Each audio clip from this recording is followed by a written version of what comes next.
Hi everyone, and thanks for being with me.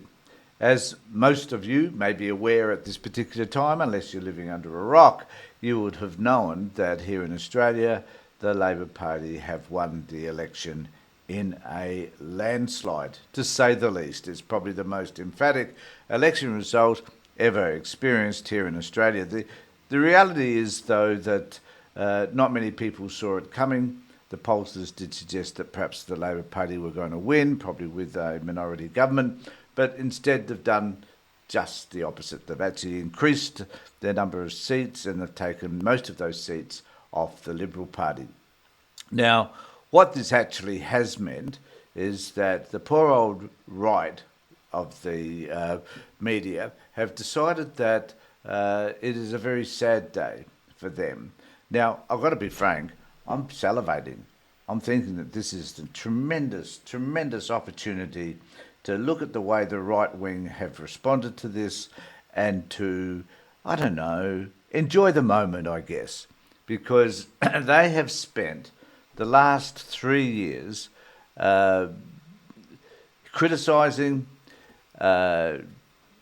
talking negatively about the Labor Party, talking negatively about things like the Voice referendum, housing, how all of this is the responsibility of the Labor government, and that the population was going to respond negatively to the policies that the Labor Party have implemented over the years.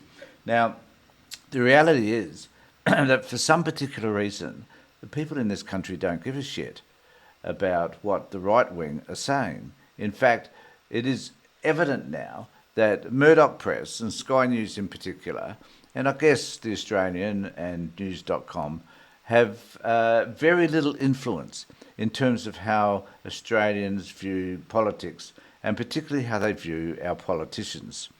Now, there has been a bombardment of negative language used to describe Anthony Albanese.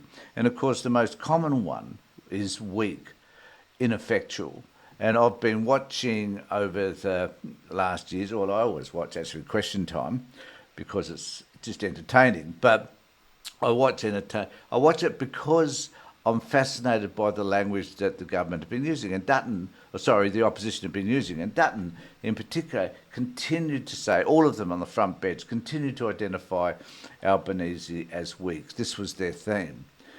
The reality has become that people in Australia don't buy this strong, tough man image. What they need is somebody, and I'm not suggesting necessarily Albanese has filled this bill, but basically they need someone that they can relate to, someone who does seem genuine. And I've no problem with the notion that Albanese appears to be relatively rational. He's not super dynamic. He hasn't got one of those blustering sort of personalities that sort of oozes over a TV screen. He doesn't raise his voice. He's not angry. But he is considered. He's rational. And it appears, I think, at the end of the day, that the Australian population appreciated that compared to what they saw as the alternative in Peter Dutton. Now, I'm about to play a couple of clips from Sky News because I kind of think that their classic views of what's been happening and how they're going to attack this in the future, because they're still going to be making negative comments about this election, and they're going to be making negative comments, particularly, I guess, about anybody who sits on the left of their version of politics. So the left is still the enemy, according to these guys, but I love this look that you see now, where Danica and James are sort of looking stunned. Now, these people in the past have been extremely vocal about the way that the Labor Party have conducted the government over the last 3 years. They have criticised them at every opportunity. And now that the people have spoken, they have to rethink the way it actually appears. Lost now. We are joined on set by Liberal Senator Holly Hughes. Great to have you on. Good evening. Good evening. How we feel? I'm playing this bit because Holly comes out and says some quite pointed things around the reason why this election was lost. Ask you straight out, what happened?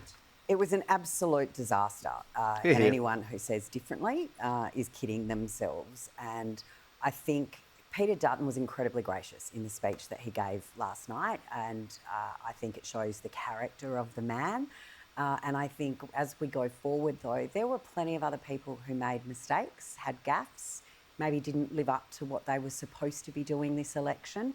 And so before they start thinking of what their next move is, I think a few of those people need to actually have some deep reflection on their contribution to this loss. So I'm keen to know who those people are. Who's responsible for this? Well, I think when you look at the complete lack of policy that was being able to be talked about by candidates, and, you know, I do want to start by saying a lot of good friends lost their seats last night, a lot of candidates who put a lot of work in lost, and also to all of their staff that have just lost their jobs overnight. So I guess my point is the blame game has begun.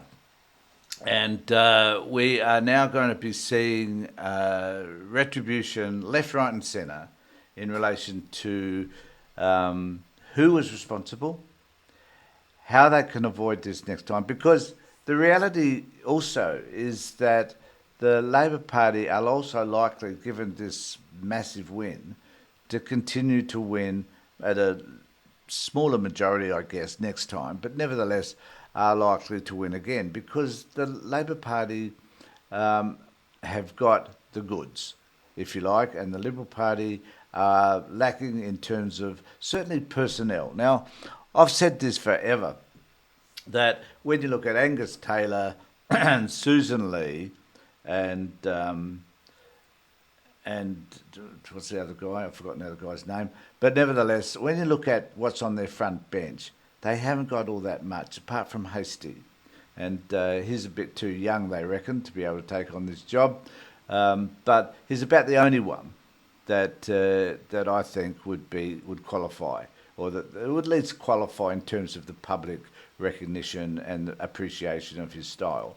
But the others are an absolute waste of space and should never have the position as leader of the Liberal Party. Now, the other point I want to make too is that remember that the Liberal and Nationals are a coalition in government. Now, I think that and I'll be doing more of these posts over this week anyway, just sort of dissecting what has happened. But I think you'll find that the Nationals didn't lose any seats, and in fact may hold more seats in this parliament than do the Liberals. So are they going to maintain their coalition status, or are they going to separate themselves from the Liberal Party and do their own thing? It has been a feature of the Liberal National Party for years that the Nationals hate the Liberals and the Liberals hate the Nationals, but because they're conservative, they've kind of stuck together, even though they do dislike each other. Now, the next one I want to show you is Rowan Dean, because this man fascinates me no end. So how do they make excuses for what's been happening? Well, let's just hear what Rowan has to say. James, that all the wrong lessons are already being taken out of this. You know, oh, it's Donald Trump and blah blah blah, all that stuff. The reality is they did not fight to tear down this government. This Labor government, as Rita was saying, is absolutely atrocious. They're going to be taxing our unrealised super gains now. We're going to have more of this renewables madness. This country is going to go down the gurgler economically with Jimbo's ridiculous thing. I like the way that there is no acknowledgement of what the Australian people have declared here, that they're just back to these old tropes about the climate change stuff, which is, according to these people, a hoax. And all the right-wing stuff that they're talking about. Now, and this kind of is a problem, because this is no longer about this stuff. It's about actually you trying to change a focus, trying to find other areas of interest that are conservative, and which you'll be able to connect with the community. These guys, it just seems to me from this, are reluctant to find a way to move on. And all those people in Australia who have been let down by this Liberal Party, so badly let down. The Nationals, by the way, all held their seats, so there's a lesson there. But so badly let down because the politicians, all keep their seats and they all get their salaries forever and all of that stuff. But there are hard-working people in Australia that the Liberal Party, have really, really badly let down. And I think given this comment about the Liberal Party having let down so many people, these guys on Sky News and on the right-wing media have also let the people down by finding ways to advocate for a version of, a version that the right holds as being important to us, to them, without accepting or even understanding where the populists primarily sit around these issues. And nuclear is one of those issues.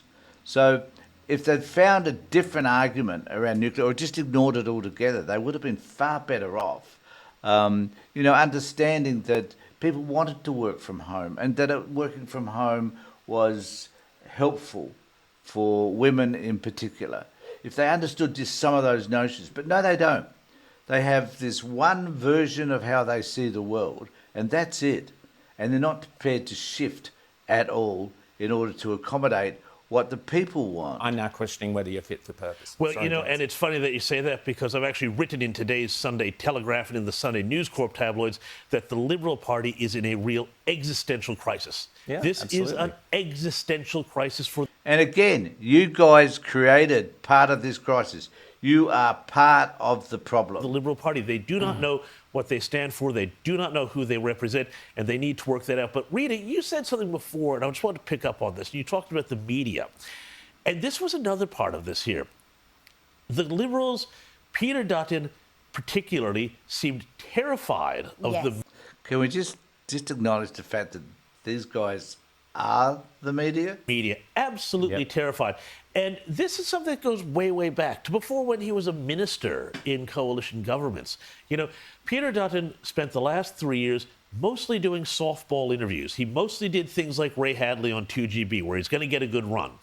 And instead of doing things... He was invited here. He was invited here, but but it seems like he was there. Here's the thing. So and you talked about Trump.